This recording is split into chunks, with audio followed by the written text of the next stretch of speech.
नमस्कार दोस्तों, कैसे हैं आप सभी? आप सभी के मैं आपके चैनल द सक्सेस पॉइंट @ पे एक बार फिर से महत्वपूर्ण प्रश्नों की श्रृंखला में आपका स्वागत करता हूं। बहुत ही अच्छे प्रश्नों की सीरीज़ चल रही है दोस्तों। जिस तरह से हम लोगों ने और सब्जेक्ट के महत्वपूर्ण प्रश्नों को देखा है, महत्वपूर्ण सब्जेक्ट पर डिस्कशन किया है, ठीक उसी प्रकार से इस वक्त जो सीरीज़ चल रही है महत्वपूर्ण प्रश्नों की, वो है पर्यावरण और पारिस्थितिकी तंत्र से। इससे बहुत ही इम्पोर्टेंट प्रश्न पूछे जाते हैं आपके यूपीएससी में, यूपीपीएससी में और अदर किसी कॉम्पिटिटिव एग्ज़ाम में। इस सब्जेक्ट से काफ़ी प्रश्न पूछे जाते हैं दोस्तों। तो इसलिए जितने ज़्यादा आप इस सब्जेक्ट के प्रश्नों को लगाएंगे, उतना ज़्यादा से ज़्यादा आपके लिए अच्छा होगा दोस्तों। और वीडियो को शुरू करने से पहले गुजारिश है कि वीडियो को शेयर कीजिए, लाइक कीजिए। वीडियो आपको कैसी लगती है कमेंट में ज़रूर बताएं। चैनल को सब्सक्राइब कीजिए, बेल आइकन ऑन कीजिए ताकि नोटिफिकेशन मिलती रहे। द सक्सेस पॉइंट @ एक ऐसा मंच है जो ऐसे ही इम्पोर्टेंट टॉपिकों को और ऐसे ही महत्वपूर्ण प्रश्नों को डिस्कशन करता है, जिससे आप अपने लक्ष्य को जल्द से जल्द हासिल कर सकते हैं। तो ज़्यादा से ज़्यादा लोगों को इस चैनल से जोड़ने का प्रयास करें और ज़्यादा से ज़्यादा प्रश्नों को लगाने का भी प्रयास करें। आइए देखते हैं कि आज का महत्वपूर्ण प्रश्न क्या कह रहा है। आज का पहला प्रश्न है कि जैविक ऑक्सीजन मांग जो बीओडी होती है, वो एक मानक मानदंड है, लेकिन किसका मानक दंड है? रक्त में ऑक्सीजन का स्तर मापने के लिए। दूसरा, वन पारिस्थितिकी तंत्र में ऑक्सीजन के स्तर की गणना करने के लिए। सी ऑप्शन है जलीय पारिस्थितिकी तंत्र में प्रदूषण परखने के लिए। डी ऑप्शन है उच्च ऊंचाई वाले क्षेत्रों में ऑक्सीजन के स्तर का आकलन करने के लिए। तो जैविक ऑक्सीजन मांग यानी बीओडी किसका मानक मानदंड होती है?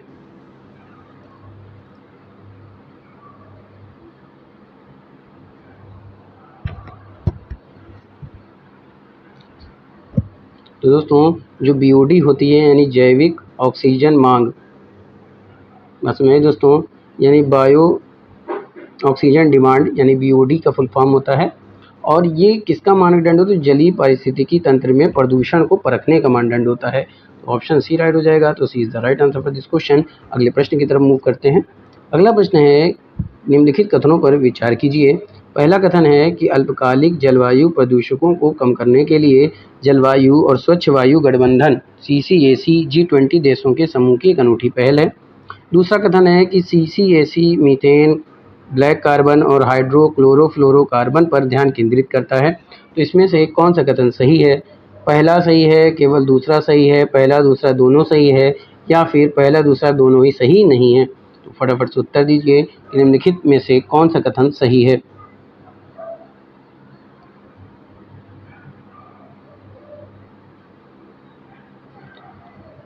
तो पहले दोस्तों, अल्पकालिक जलवायु प्रदूषकों को कम करने के लिए जलवायु स्वच्छ वायु गठबंधन G20 देशों के समूह की अनूठी पहल है, तो ये गलत है। CCAC methane, black carbon, hydrochlorofluorocarbon पर ध्यान केंद्रित करता है, तो ये दूसरा सही। तो केवल दूसरा सही है। केवल दूसरा कौन से ऑप्शन पे दे रहा है? बी पे दे रहा है। तो B is the right answer for this question. अगले प्रश्न की तरफ चलते हैं। अगला प्रश्न है दोस्तों कि यदि आप घड़ियालों को उनके सर्वोत्तम प्राकृतिक आवास में देखना चाहते हैं, तो निम्नलिखित में से कौन सी जगह सबसे अच्छी होगी?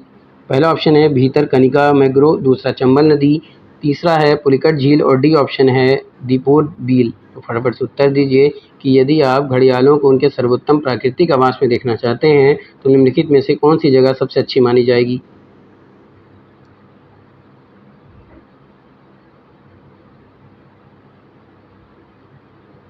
फटाफट से उत्तर दीजिएगा दोस्तों।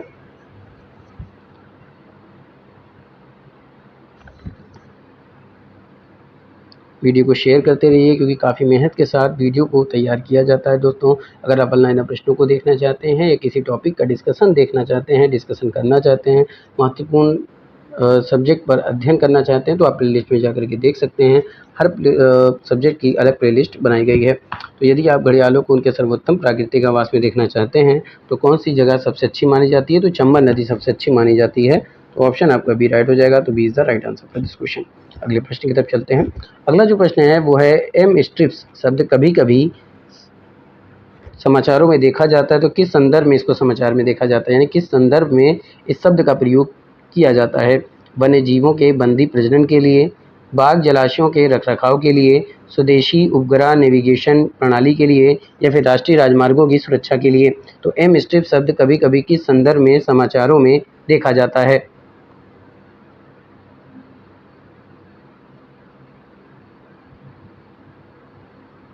फटाफट से उत्तर दीजिए दोस्तों, काफ़ी अच्छा प्रश्न है।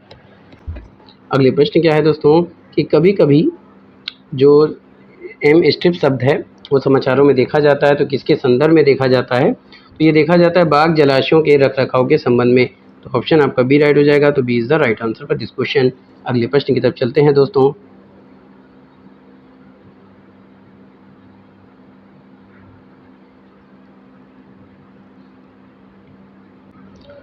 अगला प्रश्न क्या कह रहा है कि यदि कछुओं की किसी प्रजाति को वन्यजीव संरक्षण अधिनियम 1972 की अनुसूची 1 के अंतर्गत संरक्षित घोषित किया जाता है, तो इसका क्या तात्पर्य होता है? पहला है इसे बाघ के समान ही संरक्षण प्राप्त है। दूसरा, यह अब जंगल में नहीं पाया जाता, कुछ बंदी संरक्षण में है और अब इसे विलुप्त होने से रोकना काफ़ी असंभव है। तीसरा है यह भारत के एक विशेष क्षेत्र में स्थानिक है। डी ऑप्शन इसके संदर्भ में जो ऊपर बताए गए हैं, बी और सी ऑप्शन लिखा और गा दोनों सही हैं। फटाफट से उत्तर दीजिए कि भारत में यदि कछुए की किसी प्रजाति को वन्यजीव संरक्षण अधिनियम 1972 की अनुसूची 1 के अंतर्गत संरक्षित घोषित किया जाता है, तो इसका क्या तात्पर्य होता है? दोस्तों, आपको इसका उत्तर देना है, तो फटाफट से उत्तर दीजिए। तो दोस्तों, इसे बाघ के समान ही संरक्षण प्राप्त है, तो ऑप्शन आपका ए राइट हो जाएगा। तो A is the right answer for this question. अगले प्रश्न की तरफ चलते हैं। अगला प्रश्न पूछ रहा है कि हाल ही में गुजरात में अपने प्राकृतिक आवास से कुछ शेरों को निम्नलिखित में से किस स्थान पर स्थानांतरित करने का प्रस्ताव था? पहला है कार्बेट राष्ट्रीय उद्यान, दूसरा कूनो पालपुर वन्यजीव अभयारण्य, तीसरा है मुदुमलाई वन्यजीव अभयारण्य और डी ऑप्शन है सरिस्का राष्ट्रीय उद्यान। हाल ही में गुजरात में अपने प्राकृतिक आवास से कुछ शेरों को किस स्थान पर भेजे जाने का प्रस्ताव था? कार्बेट राष्ट्रीय उद्यान पर, कूनो पालपुर वन्यजीव अभयारण्य, मधुमलाई वन्यजीव अभयारण्य या फिर सरिस्का राष्ट्रीय उद्यान। बहुत ही अच्छा प्रश्न है दोस्तों, प्रश्नों को ज़्यादा से ज़्यादा लगाने का प्रयास कीजिए। तो दोस्तों, इसका जो उत्तर होगा वो क्या होगा कि हाल ही में गुजरात में अपने प्राकृतिक आवास से कुछ शेरों को किस स्थान पर स्थानांतरित करने का यानी भेजने का प्रस्ताव था? तो ये था कूनो पालपुर वन्यजीव अभयारण्य। तो ऑप्शन आपका बी राइट हो जाएगा, तो B is the right answer for this question. अगले प्रश्न की तरफ चलते हैं। अगला प्रश्न है कि निम्नलिखित में से कौन सा कथन भारत सरकार के हरित भारत मिशन के उद्देश्य का सबसे अच्छा वर्णन करता है? पहला है कि पर्यावरणीय लाभों और लागतों को संघ और राज्य बजट में शामिल करना, जिससे हरित लेखांकन का क्रियान्वयन हो सके। दूसरा, कृषि उत्पादन बढ़ाने के लिए दूसरी हरित क्रांति की शुरुआत करना, ताकि भविष्य में सभी के लिए खाद्य सुरक्षा सुनिश्चित किया जा सके। तीसरा है वन क्षेत्र को बहाल करना और बढ़ाना तथा अनुकूलन और समन उपायों के संयोजन द्वारा जलवायु परिवर्तन का दबाव देना। तो कौन सा कथन सही है इसमें से? आपको उसका उत्तर देना है। केवल पहला सही है, दूसरा और तीसरा सही है, केवल तीसरा सही है, पहला, दूसरा और तीसरा सही है।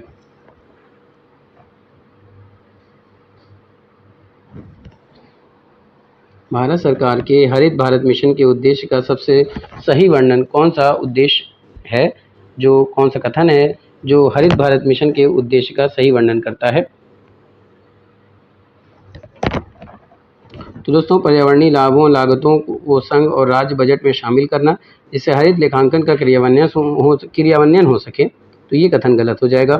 कृषि उत्पादन बढ़ाने के लिए दूसरी हरित क्रांति की शुरुआत करना, ताकि भविष्य में सभी के लिए खाद्य सुरक्षा सुनिश्चित किया जा सके, तो ये गलत हो जाएगा। तीसरा है वन क्षेत्र को बहाल करना और बढ़ाना तथा अनुकूलन और समन उपायों के संयोजन द्वारा जलवायु परिवर्तन का दबाव देना, तो ये सही है। तो केवल तीसरा सही है, जो कि ऑप्शन सी पे दे रहा है, तो C is the right answer for this question. अगले प्रश्न की तरफ बढ़ते हैं। अगला प्रश्न देखते हैं। अगला प्रश्न है कि भारत में पाई जाने वाली जो नस्ल है खराई ऊँट की, तो उसके बारे में क्या अनोखा है? पहला, यह समुद्री जल में 3 किलोमीटर तक तैरने में सक्षम होते हैं। दूसरा, यह मैंग्रोव पर चढ़कर जीवित रहता है। तीसरा, यह जंगल में रहता है और इसे पालतू नहीं बनाया जा सकता। तो नीचे दिए गए कोड का उपयोग करते हुए सही उत्तर का चयन करना है कि पहला दूसरा कथन सही है, केवल तीसरा सही है, पहला और तीसरा सही है, पहला दूसरा और तीसरा सही है।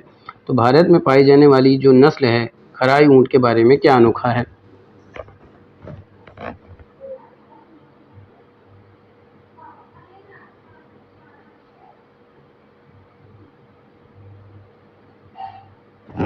फटाफट से उत्तर दीजिए। तो दोस्तों, भारत में पाई जाने वाली जो नस्ल है खराई ऊँट के बारे में क्या अनोखा है? तो उसमें पहला कथन सही है कि यह समुद्री जल में 3 किलोमीटर तक तैरने में सक्षम होता है। दूसरा, यह मैंग्रोव पर चरकर यानी जो मैंग्रोव वन होते हैं उनको चरकर जीवित रहते हैं। तो पहला दूसरा सही है, तो A is the right answer for this question. अगले प्रश्न की तरफ चलते हैं। अगला प्रश्न है कि हाल ही में हमारे वैज्ञानिकों ने केले के पौधे की एक नई विशिष्ट प्रजाति की खोज की है, जिसकी ऊंचाई लगभग 11 मीटर है और इसका जो गूदा होता है वो नारंगी रंग का होता है। तो इसे भारत के किस हिस्से में खोजा गया है, आपको इसका उत्तर देना है। हाल ही में हमारे वैज्ञानिकों ने केले की नई प्रजाति की खोज की है, उसे किस हिस्से में खोजा गया है? पहला है अंडमान द्वीप समूह, अन्नामलाई वन, मैकाल पहाड़ियाँ या फिर पूर्वोत्तर के उष्णकटिबंधीय वर्षा वन।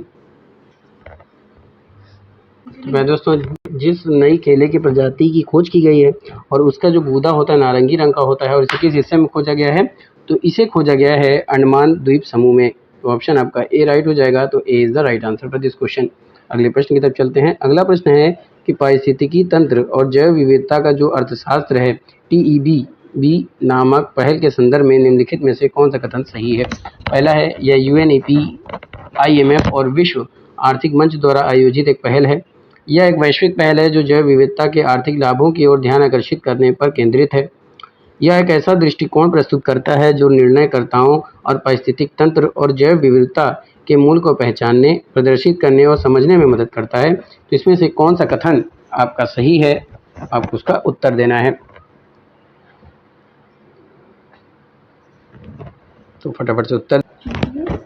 अगला प्रश्न है कि पारिस्थितिक तंत्र और जैव विविधता का जो अर्थशास्त्र है TEB नामक पहल के संदर्भ में निम्नलिखित में से कौन सा कथन सही है? तो इसमें जो कथन सही है दोस्तों, वो पहले तो दूसरा सही है कि यह एक वैश्विक पहल है जो जैव विविधता के आर्थिक लाभों की ओर ध्यान आकर्षित करने पर केंद्रित है। दूसरा सही और तीसरा कथन सही है कि यह एक ऐसा दृष्टिकोण प्रस्तुत करता है जो निर्णयकर्ताओं को पारिस्थितिक तंत्र और जैव विविधता के मूल्य को पहचानने, प्रदर्शित करने और समझने में मदद करता है। तो दूसरा तीसरा कौन सा ऑप्शन पे दे रहा है? सी पे। तो C is the right answer for this question. अगले प्रश्न की तरफ चल। अगला महत्वपूर्ण प्रश्न है कि कभी कभी समाचारों में आने वाला एक शब्द होता है रेड सैंडर्स। निम्नलिखित में से निम्नलिखित कथनों पर विचार कीजिए। कभी कभी समाचारों में जो रेड सैंडर्स आता है वो किसके संदर्भ में विचार करता है, आपको बताना है, यानी किस टॉपिक से संबंधित है ये रेड सैंडर्स। यह दक्षिण भारत के एक हिस्से में पाई जाने वाली एक वृक्ष प्रजाति है। दूसरा, यह दक्षिण भारत में उष्णकटिबंधीय वर्षावन क्षेत्रों में सबसे महत्वपूर्ण वृक्षों में से एक है। तो फटाफट से उत्तर दीजिए।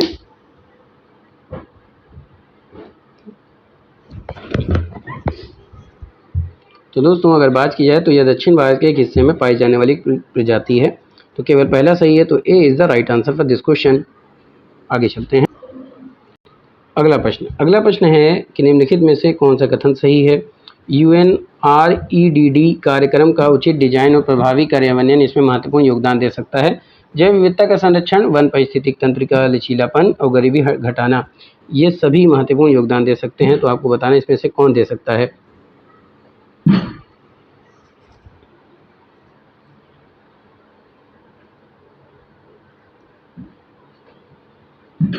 तो इसमें जो दे सकता है वो जैव विविधता का संरक्षण, वन पारिस्थितिकी तंत्र का लचीलापन और गरीबी घटाना, तो ये तीनों ही दे सकते हैं। तो पहला, दूसरा और तीसरा कथन सही है, जो कि ऑप्शन डी भी दे रहा है। तो D is the right answer for this question. अगले प्रश्न की तरफ चलते हैं। अगला प्रश्न है कि कभी कभी समाचारों में आने वाला एजेंडा 21 के संदर्भ में निम्नलिखित कथनों पर विचार कीजिए।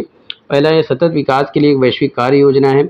इसकी शुरुआत 2010 में जोहान्सबर्ग में आयोजित सतत विकास पर विश्व शिखर सम्मेलन में हुई थी। तो प्रयुक्त में से कौन सा कथन सही है?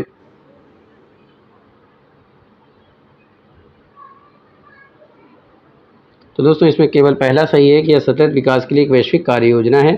तो केवल पहला यानी ए पे। तो A is the right answer for this question. अगले प्रश्न की तरफ चलते हैं। अगला प्रश्न है कि निम्नलिखित में से कौन सा कथन सही है? वायरस संक्रमित कौन कर सकता है? जीवाणु, कवक और पौधे। नीचे दिए गए कोड का उपयोग करते हुए सही उत्तर का आपको चयन करना है। कौन है जो वायरस संक्रमित कर सकता है?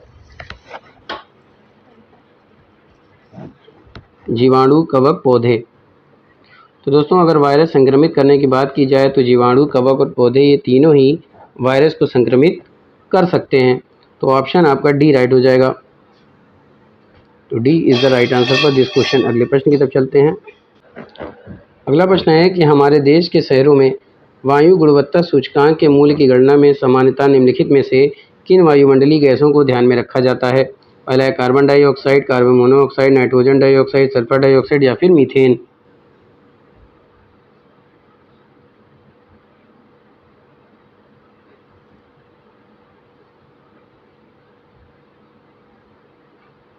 फटाफट से उत्तर दीजिए। हमारे देश में शहरों में वायु गुणवत्ता सूचकांक के मूल्य की गणना में सामान्यतः निम्नलिखित में से किन वायुमंडलीय गैसों को ध्यान में रखा जाता है? Carbon dioxide, carbon monoxide, nitrogen dioxide, sulphur dioxide या फिर मीथेन। तो नीचे दिए गए कोड का उपयोग करते हुए सही उत्तर का चयन कीजिए। केवल पहला, दूसरा और तीसरा सही है, दूसरा, तीसरा, चौथा सही है, पहला, चौथा, पांचवा सही है या फिर सभी सही है। आइए देखते हैं। तो वायु गुणवत्ता सूचकांक के मूल्य की गणना करने में जिन वायुमंडलीय गैसों को ध्यान में रखा जाता है वो कौन सा है? तो कार्बन मोनोऑक्साइड, नाइट्रोजन डाइऑक्साइड और सल्फर डाइऑक्साइड। तो ये दूसरा, तीसरा और चौथा, ये तीन सही है। ये कौन से ऑप्शन पे दे रहा है? बी पे। तो B is the right answer for this question. अगले प्रश्न की तरफ चलते हैं। चलिए दोस्तों, अगले प्रश्न की तरफ चलते हैं। अगला प्रश्न के निम्नलिखित तथ्यों पर विचार कीजिए। पहला, सतत विकास लक्ष्यों को पहली बार 1972 में क्लब ऑफ रोम नामक एक वैश्विक थिंक टैंक द्वारा प्रस्तावित किया गया था। दूसरा, सतत विकास लक्ष्यों को 2030 तक हासिल करना होगा। तो उपर्युक्त में से कौन सा कथन सही है? सतत विकास लक्ष्यों को पहली बार 1972 में क्लब ऑफ रोम नामक एक वैश्विक थिंक टैंक द्वारा प्रस्तावित किया गया था। दूसरा कह रहा है सतत विकास लक्ष्यों को 2030 तक हासिल करना होगा। तो दोस्तों, अगर बात की जाए कि इसमें कौन सा कथन सही है, तो इसमें केवल दूसरा सही है कि सतत विकास लक्ष्यों को 2030 तक हासिल करना होगा। तो ऑप्शन बी राइट हो जाएगा। B is the right answer for this question. अगले प्रश्न की तरफ चलते हैं। चलिए अगले प्रश्न की तरफ चलते हैं। अगला प्रश्न क्या पूछ रहा है? अगला प्रश्न पूछ रहा है कि भारत के निम्नलिखित में से किस क्षेत्र में आपको ग्रेट इंडियन हॉर्नबिल अपने प्राकृतिक आवास में मिलने की सबसे अधिक संभावना है? भारत का ऐसा कौन सा क्षेत्र है जहां ग्रेट इंडियन हॉर्नबिल अपने प्राकृतिक आवास में मिलने की सबसे अधिक संभावना है? पहला, उत्तर पश्चिम भारत के रेतीले रेगिस्तानों में। दूसरा, जम्मू और कश्मीर का उच्च हिमालय। सी ऑप्शन है पश्चिमी गुजरात के नमक दलदल में और डी ऑप्शन है पश्चिमी घाट। तो भारत के निम्नलिखित में किस क्षेत्र में आपको ग्रेट इंडियन हॉर्नबिल अपने प्राकृतिक आवास में मिलने की सबसे अधिक संभावना है?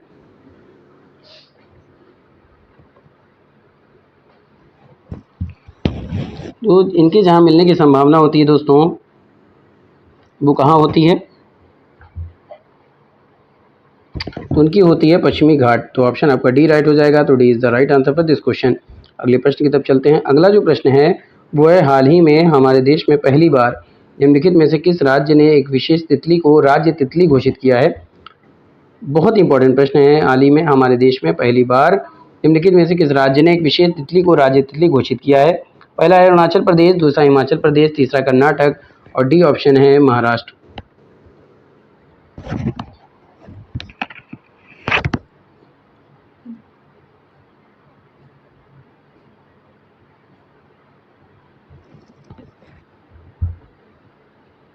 तो फटाफट से उत्तर दीजिए दोस्तों। दोस्तों, इसका जो उत्तर होगा कि हमारे देश में पहली बार जिस राज्य ने विशेष तितली को राज्य तितली घोषित किया है वो कौन सा राज्य है? तो वो राज्य है दोस्तों महाराष्ट्र। तो ऑप्शन आपका डी राइट हो जाएगा। D is the right answer for this question. अगले प्रश्न की तरफ चलते हैं। अगला प्रश्न है कि निम्नलिखित में से किस राष्ट्रीय उद्यान की जलवायु उष्णकटिबंधीय से उपोष्णकटिबंधीय, समशीतोष्ण और आर्कटिक तक अलग अलग है? ऐसा कौन सा राष्ट्रीय उद्यान है जिसकी जलवायु जो है वो उष्णकटिबंधीय से उपोष्णकटिबंधीय और समशीतोष्ण और आर्कटिक तक अलग है? पहला है कंचनजंगा राष्ट्रीय उद्यान, दूसरा नंदा देवी राष्ट्रीय उद्यान, सी है नेओरा घाटी राष्ट्रीय उद्यान और डी ऑप्शन है नामदफा राष्ट्रीय उद्यान।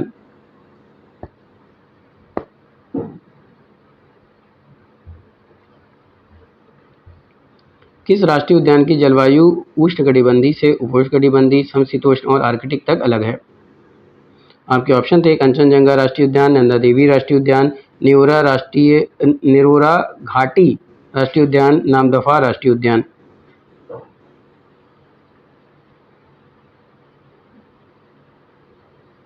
ये उत्तर होगा दोस्तों आपका नामदफा राष्ट्रीय उद्यान। तो ऑप्शन आपका डी राइट हो जाएगा। तो D is the right answer for this question. जो नामदफा राष्ट्रीय उद्यान है उसकी जलवायु उष्णकटिबंधीय और उपोष्णकटिबंधीय, समशीतोष्ण और आर्कटिक तक अलग है। समझ में आ रही दोस्तों?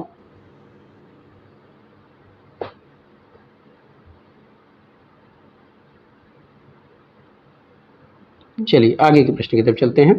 अगला प्रश्न है कि सतत वन परिदृश्य के लिए बायो कार्बन फंड पहल का प्रबंधन किसके द्वारा किया जाता है? पहला एशियाई विकास बैंक, दूसरा अंतर्राष्ट्रीय मुद्रा कोष, तीसरा संयुक्त राष्ट्र पर्यावरण कार्यक्रम और डी ऑप्शन है विश्व बैंक।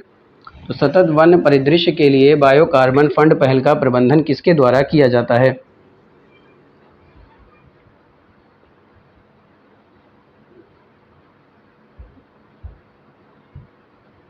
फटाफट से उत्तर दीजिए दोस्तों।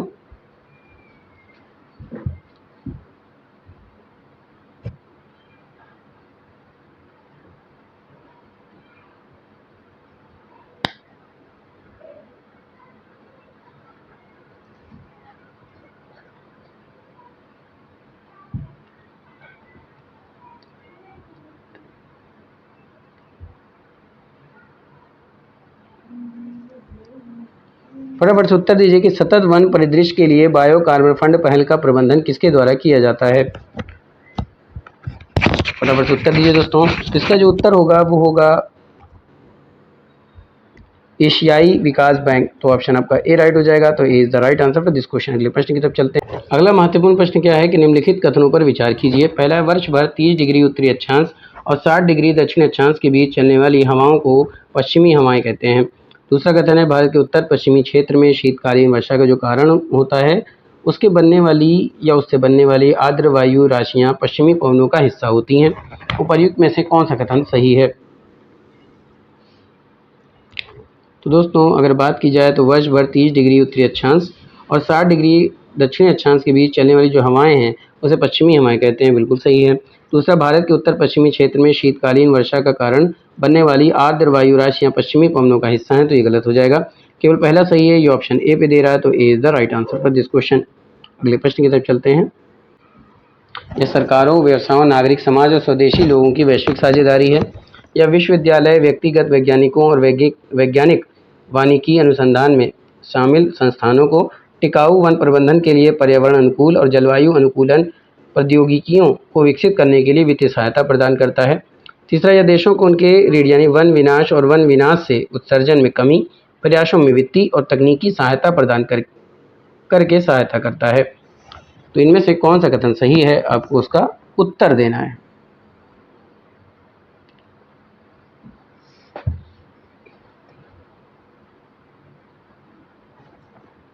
तो दोस्तों इसका जो कथन होगा उसको देखना है।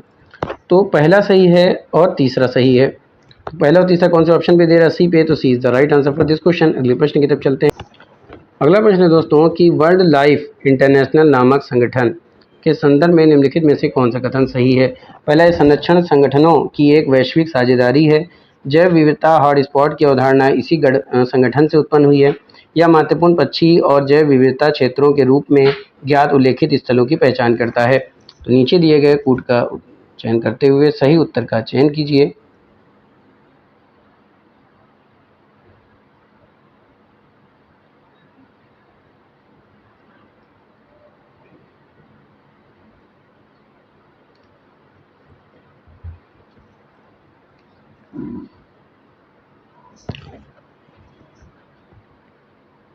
तो दोस्तों इसका पहला सही है कि यह संरक्षण संगठनों की एक वैश्विक साझेदारी है। उसके बाद यह महत्वपूर्ण पक्षी एवं जैव विविधता क्षेत्रों के रूप में ज्ञात उल्लेखित स्थानों की पहचान करता है। तो पहला तीसरा ऑप्शन सी पे। तो C is the right answer for this question. अगले प्रश्न के चलते हैं। अगला प्रश्न है कि निम्नलिखित में से कौन सा शब्द है जो पारिस्थितिकी तंत्र का सबसे अच्छा वर्णन करता है? एक दूसरे के साथ परस्पर क्रिया करने वाले जीवों का समुदाय, पृथ्वी का वह भाग जहाँ जीवित जीव रहते हैं, तीसरा जीवों का समुदाय और उनका पर्यावरण जिसमें वे रहते हैं, और डी, गैसीय प्रौद्योगिकी क्षेत्र की वनस्पति और जीव। तो इसका कौन सा ऑप्शन होगा? फटाफट से उत्तर दीजिए दोस्तों। तो पारिस्थितिकी तंत्र का जो सबसे अच्छा वर्णन करता है वो जीवों का समुदाय और उनका पर्यावरण जिसमें वे रहते हैं। तो ऑप्शन सी राइट हो जाएगा। तो C is the right answer for this question. अगले प्रश्न की तरफ चलते हैं। अगला प्रश्न दोस्तों कि निम्नलिखित में से कौन सा राष्ट्रीय उद्यान है जो तैरती हुई वनस्पतियों से युक्त दलदल होने के कारण अद्वितीय है, जो समृद्ध जैव विविधता का समर्थन करता है? पहला है भीतरकनिका राष्ट्रीय उद्यान, दूसरा है केयूबुल लामजाओ राष्ट्रीय उद्यान, दूसरा है केवलादेव धाना राष्ट्रीय उद्यान और डी है सुल्तानपुर राष्ट्रीय उद्यान।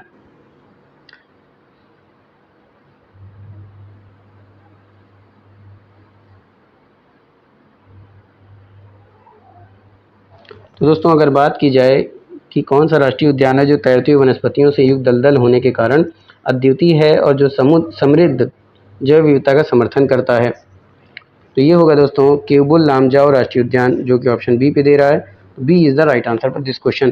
तो दोस्तों ये था आज का शानदार महत्वपूर्ण प्रश्नों की श्रृंखला। उम्मीद करता हूँ कि आप सबको पसंद आया होगा, तो फटाफट से वीडियो को शेयर कर दीजिए, लाइक कर दीजिए। वीडियो आपको कैसे लगती है कमेंट में जरूर फिर मिलेंगे, तब तक के लिए जय Hind, wish you all the best.